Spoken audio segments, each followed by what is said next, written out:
Hello everyone, today the topic of my video is related to namaz.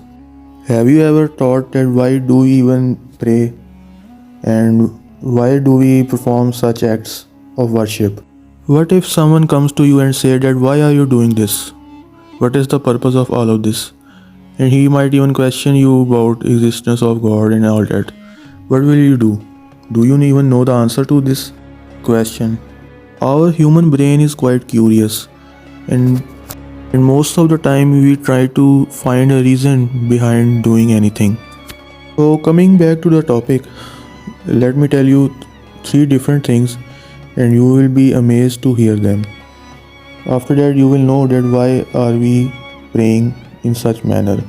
I mean, if it was just about worshipping, it could have been very simply just raise your hands and pray. But have you ever noticed that it's not just about praying, it's about such acts, physical acts of sajda and qiyam, that those acts are quite specific. So it is quite reasonable to conclude that these acts have some kind of purpose behind them. Now coming to the purpose can be related to either this life in world or it can be related to hereafter. Islam is a very logical religion and everything Islam says has a logic behind it. And as scientific progression is taking place, those reasons are unveiling themselves. And in my opinion, in future they will continue to do so.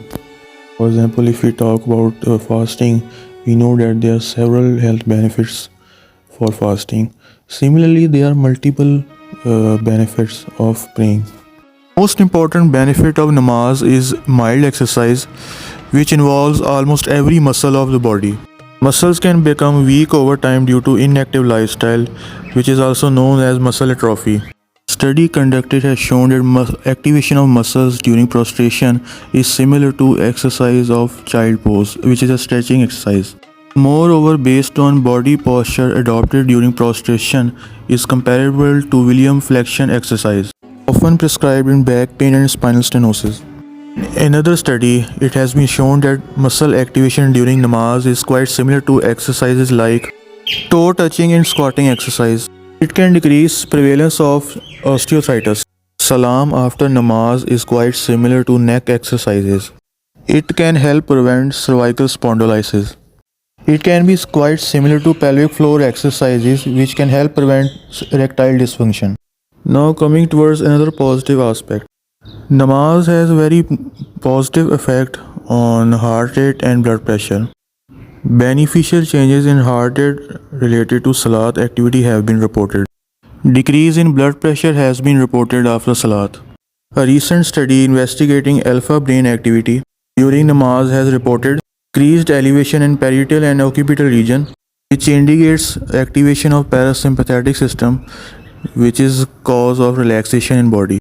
Another study has found that namaz can modulate cortisol levels in body, and cortisol is quite important in metabolic functions.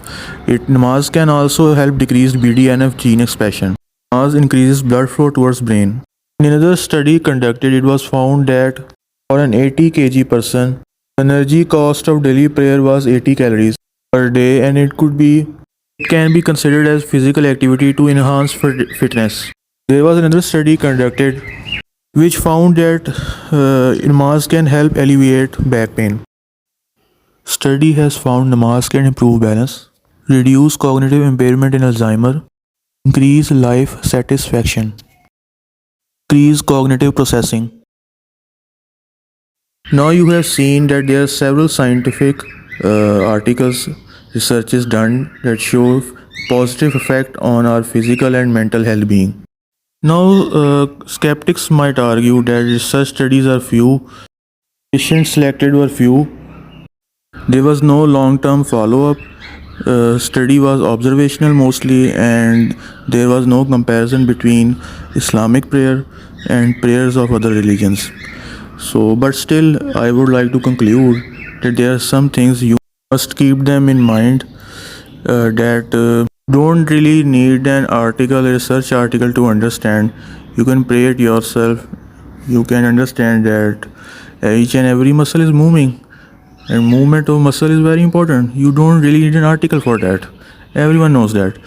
And secondly, you must have noticed that heartbeat kind of increases during prayer, and increase in heartbeat is, it's evident that circulation increasing, and after that increase it will decrease after praying, and it will cause relaxation. It's quite obvious. You don't really need an article for that. Everyone knows that any kind of slight exercise can cause relaxation, and you can Google it out. But let me tell you one thing, these positive aspects of praying are not the reason that we are praying. Although it has been mentioned in Quran that everything commanded to you is for your own benefit, but namaz is not for this purpose. Namaz is basically surrendering your ego, your will in front of God. So this will help you, in everything. There's a concept in Islam that everything is predetermined, and you cannot really change your fate except by praying, but most of the major events will not change. They will stay as it is, but you can ask for forgiveness, and you can, learn patience from praying. And if you surrender yourself in front of God and you accept your fate, then definitely you will feel relaxed. Free will and determinism argument is for another video. At the end, I would like to say that praying in congregation in mosque is far better and important, because everyone must stay connected with each other in community, because we have seen in Western countries that lack of social support for each other is quite devastating for everyone. So please like, share and subscribe.